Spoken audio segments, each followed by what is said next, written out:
ഭക്ഷണം കഴിക്കാനുള്ള പൈസ പോലും ഇല്ല. എന്തെങ്കിലും തന്നൊന്ന് സഹായിച്ചിരുന്നെങ്കിൽ. ഓ അത്രയുള്ള കാര്യം. 200 രൂപയുണ്ട്, കുട്ടിക്ക് ഇഷ്ടമുള്ള സാധനം മേടിച്ചു വെച്ചോ. ഓ വളരെ ഉപകാരം സാർ. ഓ 200 രൂപയ്ക്ക് നന്ദിയൊന്നും പറയേണ്ട കാര്യമില്ല.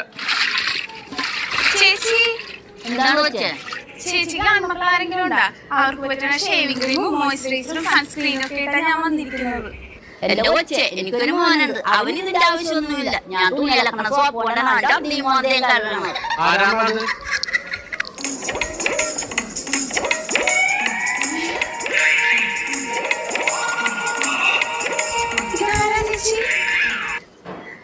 ഇതാണ് ഞാൻ പറഞ്ഞത്, എന്റെ മോൻ. പണിക്ക് പോയാലോ വേലക്ക് പോയാലോ 200 രൂപ റേഷൻ കടയിൽ കൊടുത്തുവിട്ട് കാർക്കാരുടെ അമ്മ കൊടുത്തിട്ട് പോകണം.